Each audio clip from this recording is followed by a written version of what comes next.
Hi friends, इस video में हम ग्रो के बारे में डिटेल एनालिसिस करेंगे। उसका Q1 FY27 का रिजल्ट आया है और मेरे हिसाब से जो रिजल्ट आया है वो एकदम अमेजिंग रिजल्ट है। हर एक फ्रंट पे देखेंगे इसका नंबर बेहतरीन है, इसका ग्रोथ बढ़िया है, इंडस्ट्री में सबसे हाईएस्ट ग्रोथ है। और उसके साथ अगर आप मार्केट शेयर के फ्रंट पे देखेंगे तो इसका मार्केट शेयर भी ये ग्रो कर रहा है, धीरे धीरे इंक्रीज कर रहा है। यानी इसका जो दोनों इंजन है, दोनों इंजन फायर कर रहा है, ग्रोथ इंजन भी फायर कर रहा है और मार्केट शेयर गेन करने वाला जो इंजन है वो भी फायर कर रहा है। तो एकदम अमेजिंग रिजल्ट है। तो अगर आप ग्रो के बारे में देखेंगे तो ग्रो एक डिस्काउंट ब्रोकर है। नॉर्मली दो तरह का ब्रोकर होता है, एक होता है आपका ट्रेडिशनल ब्रोकर जैसे Motilal Oswal, Anand Rathi stock share and stock broker, इस तरह का होता है। और दूसरी तरफ आपका जो डिस्काउंट ब्रोकर होता है जैसे आपका एंजल वन, ग्रो, जीरोदा, इस तरह का। तो ये हो गया इसका ब्रोकिंग। उसके बाद अगर आप देखेंगे, अगर आप इसका बिजनेस मॉडल देखेंगे तो इसके पास बहुत सारे प्रोडक्ट हैं।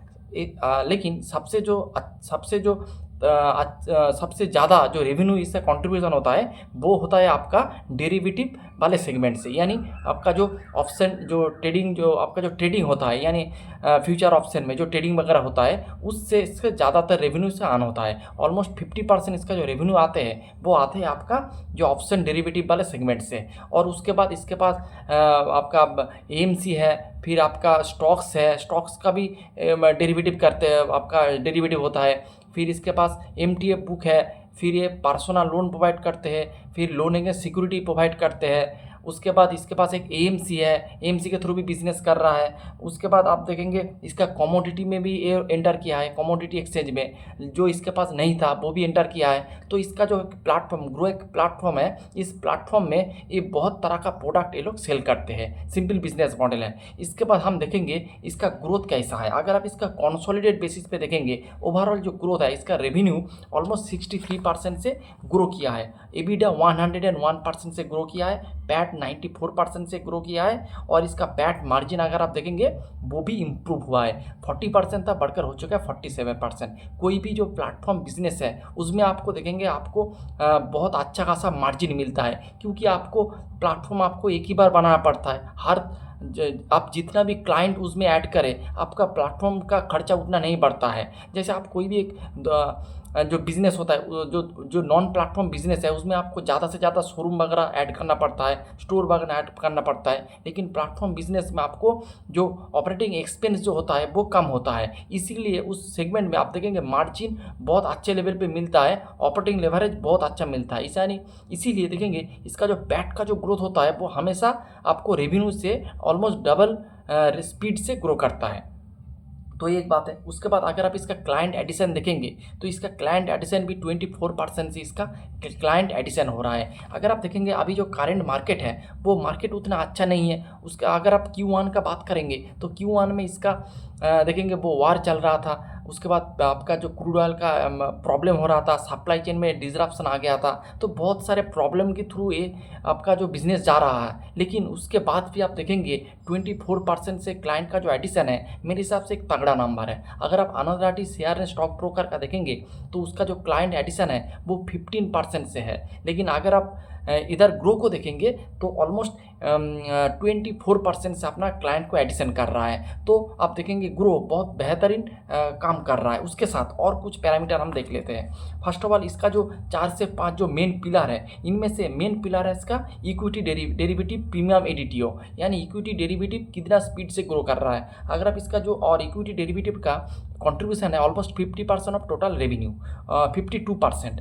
तो उसका जो इक्विटी डेरिवेटिव वाला सेगमेंट 60% से ग्रो कर रहा है। और अगर मार्केट शेयर देखेंगे वो ऑलमोस्ट 7.2% था, वो बढ़ के हो चुका है 11%। तो इस सेगमेंट में डेरिवेटिव वाले सेगमेंट में, ऑप्शन डेरिवेटिव वाले सेगमेंट में ये अपना ग्रोथ भी आप देखें 60% से हो रहा है। उसके साथ उसका जो मार्केट शेयर वो भी 7.2 से बढ़कर हो चुका है 11%, जो कि बहुत ही अच्छी बात है। फिर अगर आप इसका स्टॉक एडीटीओ देखेंगे वो भी 50% से ग्रो किया है और उसका भी मार्केट शेयर 11.8 था, बढ़कर हो चुका है 15%। इधर भी आप देखेंगे ग्रोथ बढ़िया है, उसके साथ मार्केट शेयर कैप्चर कर रहा है। फिर म्यूचुअल फंड वाले सेगमेंट पे देखेंगे वो सेगमेंट भी 30% से ग्रो कर रहा है, ऑलमोस्ट 30% से इसका ग्रोथ है। और मार्केट शेयर अगर आप देखेंगे 12 से बढ़कर हो चुका है 14% प्लस, ये बात है। उसके बाद अगर आप इसका SIP इनफ्लो देखेंगे, नॉर्मली अगर SIP इनफ्लो के इंडस्ट्री देखेंगे वो मोटा मोटी 15% से ग्रो कर रहा है। और अगर आप जो आपको ICICI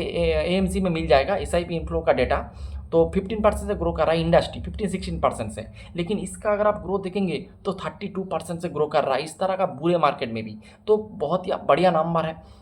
उसके साथ अगर आप इसका जो MTF वाले बुक देखेंगे, यानी मार्जिन ट्रेडेड जो फैसिलिटीज़, यानी आपको जो मार्जिन वगैरह देता है आपके स्टॉक्स को, आपको स्टॉक को गिरवी रख के जो मार्जिन देता है, तो उसका भी अगर आप ग्रोथ देखेंगे 264% से उसका MTF वाला बुक ग्रो कर रहा है। अगर आप आनंद राठी का देखेंगे, MTF वाला बुक ग्रो किया था 50% से, लेकिन इधर भी आप देखेंगे MTF वाला बुक ऑलमोस्ट 250% से ग्रो कर रहा है। और मार्केट शेयर आप देखेंगे 1.2 था, बढ़कर हो चुका है 2.7%, यानी मार्केट शेयर ऑलमोस्ट डबल के ऊपर हो चुका है MTF वाले सेगमेंट में। उसके बाद आप इसका जो नया वाला AMC सेगमेंट है वो भी ग्रो कर रहा है। अगर आप देखेंगे 140% से AMC वाला बुक ग्रो कर रहा है। अगर आप ग्रो को देखेंगे, उसके AMC वाला बुक 23, सॉरी ग्रो नहीं, अगर आप आनंद राठी का देखेंगे उसका भी AMC वाला बुक ग्रो कर रहा है 26% से। लेकिन अगर आप ग्रो का देखेंगे, ग्रो का तो 140% से ग्रो कर रहा है। तो आप देखेंगे हर एक सेगमेंट में, अगर आप कमोडिटी डेरिवेटिव में भी देखेंगे, उसका भी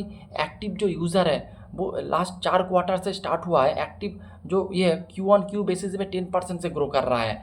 तो हर एक सेगमेंट में अगर आप देखेंगे ग्रो का एकदम अमेजिंग रिजल्ट है। उसके साथ मार्केट शेयर गेन कर रहा है, ग्रोथ दूसरे कंपनी से बेहतर हो रहा है, नया नया क्लाइंट एडिशन इस सिचुएशन में भी बढ़िया कर रहा है, SIP इनफ्लो बढ़िया है, कमोडिटी इसका जो प्रोडक्ट है हर एक प्रोडक्ट बढ़िया कर रहा है, उसके साथ मार्केट शेयर गेन कर रहा है। अगर आप देखेंगे mutual fund market share gain कर रहा है, आपका स्टॉक एडिटियो मार्केट शेयर गेन कर रहा है। उसके बाद जो आपका जो इक्विटी डेरिवेटिव वाला सेगमेंट वो मार्केट शेयर गेन कर रहा है, MTF मार्केट शेयर गेन कर रहा है, कमोडिटी मार्केट शेयर गेन कर रहा है, AMC मार्केट शेयर गेन कर रहा है। तो हर एक सेगमेंट अगर आप देखेंगे ये मार्केट शेयर गेन कर रहा है, उसके साथ बहुत तगड़ा लेवल पे ग्रो कर रहा है। अगर आप ओवरऑल ग्रोथ देखेंगे तो 63% से ग्रो कर रहा है। और अगर आप आनंद राठी शेयर का देखेंगे वो मोटा मोटी 22% से लगभग 22% से ग्रो किया है।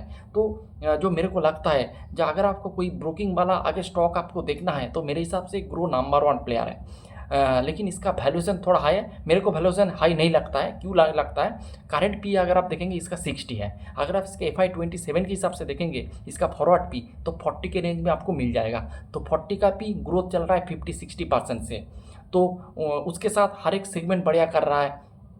तो ये इजीली अगले 2 से 3 साल 50-60% से अपना रेवेन्यू को ग्रो कर सकता है। उसके साथ इस तरह का जो प्लेटफॉर्म बिजनेस है इनमें आपको हायर ऑपरेटिंग लेवरेज मिलता है। मैनेजमेंट ने अपने कमेंट्री में बोला भी है कि हम अगले आने वाले क्वार्टर में और भी अच्छा खासा ऑपरेटिंग लेवरेज इसको मिलता रहेगा। यानी इसका जो रेवेन्यू ग्रोथ अगर 40-50% से भी होगा तो इसका जो पैट ग्रोथ होगा उससे डबल स्पीड से होगा। यानी जितना आपका पैट का ग्रोथ बढ़ेगा उतना आपका EPS बढ़ेगा और उतना ही आपका देखेंगे जो फॉरवर्ड जो पी है वो नीचे आएगा। क्योंकि जो नीचे वाला पोर्शन आता है पी का, जो पी होता है मार्केट कैप डिवाइडेड बाय आपका नेट प्रॉफिट। तो जितना नेट प्रॉफिट आपका बढ़ेगा उतना पी आपका नीचे आएगा।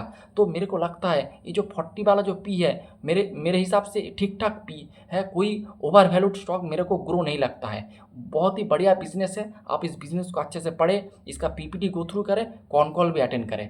तो यही था आज का video. Hope you like the video and thanks for watching.